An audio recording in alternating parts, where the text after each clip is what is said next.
Maka malaikat maut turun ke sini. Makanya ketika sakaratul maut sudah datang, maka yang baca Quran hentikan. Kenapa? Oh, memang gitu ya. Jangan semakin kenceng. Ayo Pak, insya Allah Pak, gitu.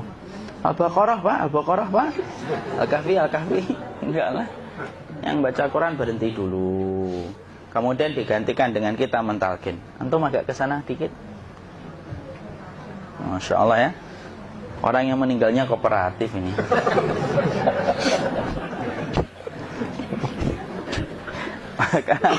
maka agak ke sini ya. Maka disunahkan kita untuk mentalkinnya. Nanti ketika mentalkin jangan terlalu sering, jangan terlalu membebani. Jangan terlalu sering itu la ilaha illallah, la ilaha illallah. Enggak gitulah. Berat nanti dia ngerasakan. Di situ Imam Qurtubi juga menyampaikan, jangan terlalu sering karena itu memberatkan dadanya. Jadi ketika mentalkin, saya sampaikan, boleh diganti atau enggak Ustaz? Enggaklah, talqin itu ibadah. Ibadah itu tauqifiyah. Tauqifiyah itu enggak usah diganti. Karena Rasulullah mengatakan, lakinu ala mautakum la ilaha illallah. Talqin orang yang meninggal di antara kalian dengan la ilaha illallah. Enggak usah diganti Allah Ustaz yang lebih singkat, lebih pendek. Enggak usah. Subhanallah Ustaz, enggak usah. Kenapa? Karena talqin sudah ditetapkan ucapannya oleh Nabi, begitulah kita mencontohnya. Jadi tidak usah diganti. Cara mentalqin, jadi kalau keadaan sudah tenang, tolong kalau sudah sakaratul maut jangan ditinggalkan. Karena sesungguhnya pertempuran setan itu pada detik-detik kematian semacam ini. Dan betul-betul berusaha untuk menjadikan dia murtad. Nanti makanya di situ di buku nanti dibahas kan, pertempuran setan itu sampai detik-detik orang mau mati itu sudah ayo kufur, murtad aja tuh, kamu sakit kan? Nah, itu kayak gitu. Makanya jangan ditinggal. Capek gitu kok nggak meninggal gitu ya. Udah gantian mas. Dan jangan kemudian meninggalkannya. Mangkat dulu gitu. Enggak lah, janganlah. Terus ditampingi terus. Kalau bisa ya sudahlah, berikan waktunya kita untuk sementara waktu itu betul-betul berkhidmah kepada orang yang kita cintai terakhir kalinya. Cara kita kemudian mentalkin adalah, yaitu adalah di sebelah kanannya la ilaha illallah.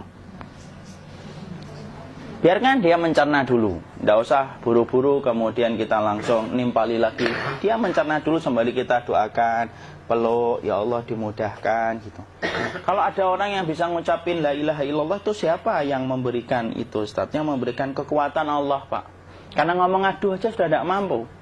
Makanya Allah berfirman dalam surat Ibrahim, yusabbitullahu alladhina amanu bil qawli tsabit fil hayatid dunya wa fil akhirah.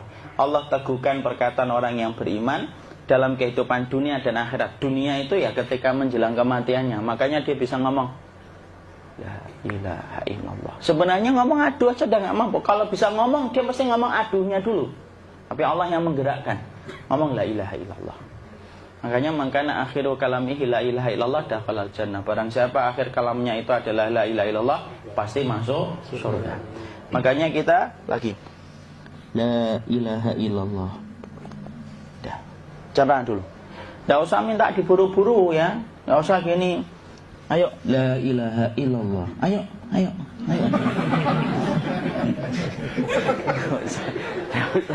Enggak usah gitu. Ya, biarkan dia pelan-pelan gitu. Ayo tapak, ya Allah capek saya Pak. Enggak usah gitu. Ya ucapkan la ilaha illallah. Kemudian dia mencerna. Lalu kalau dia sudah mengatakan, untuk mengatakan la ilaha illallah. Nah, kalau sudah mengatakan la ilaha illallah, berarti sudah. Enggak usah ditalkin lagi, enggak usah. Belum meninggal juga Ustaz? Enggak apa-apa, biarin aja. Dia di situ aja. Kecuali dia ngomong lagi dan enggak usah diajak ngomong, alhamdulillah ya Pak, ya Allah gitu. Terus dia jawab, alhamdulillah. Itu berarti ucapan terakhirnya alhamdulillah. Atau ketika habis ditalkin la ilaha illallah, dia ngelihat air. Nah, itu berarti ucapan terakhirnya air. Talkin lagi. Nggak usah marah. Aduh Pak minta air. Kuncinya mau minta air nanti aja dikubur gitu loh. Jangan gitu. Biarin aja, jangan kemudian setelah la ilaha illallah La ilaha illallah. Terus, ayo tutup, awas ya ngomong lagi ya. Nggak usah gitu juga. Maka kemudian setelah la ilaha illallah sudah, nggak usah diajak ngomong gitu. Terus kemudian nggak usah ada anaknya perempuan, ya Allah Pak, sudah bisa ngomong la ilaha illallah, usah gitu. Cukup dalam hati alhamdulillah gitu. Diam kita dengerin gitu. Disitulah nanti biasanya tadi detik dia terakhir. Dia nanti ngeliat di sini Pak, prosesnya itu nanti kaki langsung sebagian jempol dingin dia. Kaki, telapak kakinya langsung kalau kita geningkan dingin kayak kaki yang kena AC langsung. Kemudian dia langsung ningkup gini. Dikit dia, mulai kaku dia. Atau kalau enggak, gini dia. Langsung kayak jatuh. Kayak kepala nanti yang paling terakhir, kepala itu pasti ada gerakannya Pak. Ini meninggal itu. Pasti gitu. Pasti gitu. Karena apa? Sudah tidak ada beban ruh yang menahannya. Ya, cabut ya, set pelan, maka kemudian malaikat itu. Tapi tetap sakit lah. Walaupun dikatakan ringan, tetap sakit. Maka kemudian sakit gitu, ngelewatin sini, jantung kemudian sudah tidak berfungsi, kemudian ginjal Pak, ngelewatin ginjal tidak berfungsi. Bapak bayangkan kan, kalau yang pernah sakit batu ginjal Pak, sepakat nggak kalau kita batu ginjal itu sakitnya luar biasa Pak? Itu baru titik batu kecil di ginjal. Kita bisa bayangkan tiba-tiba ginjal tidak berfungsi, sakitnya kayak apa Pak? Tiba-tiba ginjal nggak berfungsi, pankreas naik, kemudian tek jantung. Jantung ini dia masih hidup dia, di sininya masih hidup walaupun jantungnya sudah berhenti. Naik, kemudian mata dia ngelewatin mata. Organ tubuh yang paling setia sama ruh itu mata. Maka kemudian mata dia ngelihat dia, ngelihat keluarnya, naik dia. Ya dilihat ini sama dia. Makanya Rasulullah mengatakan innar ruha idza qubida tabi'ahul basar. Ruh itu kalau dicabut, mata itu ngikutin kemana perjalanan ruh itu. Makanya ada yang meninggalnya gini. Ya itu bukan tanda su'ul khatimah. Itu tanda fitrahnya mata ngikutin ruh. Atau kemudian bukanya sedikit. Ada yang kayak senyum Pak. Ada yang kesini yang keringetan. Nah itu tanda husnul khatimah. Ada yang senyum. Jadi sakitnya setelah selesai itu plong gitu. Makanya kemudian ada yang tersenyum.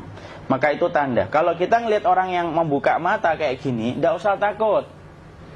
Cepat-cepat kemudian kita nanti tutup. Biasanya kalau terlalu lama, itulah yang menjadikan ini tidak bisa ditutup. Makanya harus pakai kapas akhirnya. Karena apa? Karena pas meninggal nggak langsung ditutup. Biasanya karena perawat takut, dokternya juga nggak tahu itu, dibiarin itu. Makanya ada beberapa mata yang ditutup pakai tensoplas kan? Sebenarnya kalau langsung bisa nutup dia, fitrahnya nutup mata itu. Jadi kemudian kita baca Allahumma firlahu warhamhu wa'afihi wa'fuanhu atau bismillah wassalatu wassalamu ala rasulillah, tutup. Bismillah. Tidak usah takut. Kecuali buka lagi ya, ini baru kita kabur bareng. Kalau buka lagi Pak, Insya Allah Pak, ya Allah ya kita kabur bareng-bareng Pak. Diusap Pak, diusap gini. Ini enggak disenggol gini enggak. Begini kan, sudah meninggal dunia. Tangan boleh begini, boleh diluruskan, tidak ada ketentuannya. Boleh gini, boleh kemudian lurus. Tidak usah disalahin kalau ada yang lurus. Lu itu tangannya gimana sih? Posisikan kayak sholat. Tidak ada perintah kayak gitu. Jadi kemudian dikondisikan saja. Terus maka kemudian dipijit-pijit, akiknya dikeluarin. Kemudian jamnya dilepas, gigi palsunya dilepas kalau ada. Ya. Kemudian apa setelah itu? Coba buku.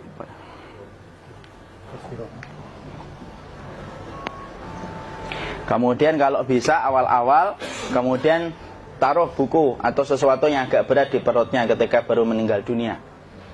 Kenapa kemudian ditaruh kayak gini? Bukan apa-apa, supaya membantu sisa-sisa pencernaan dia untuk keluar.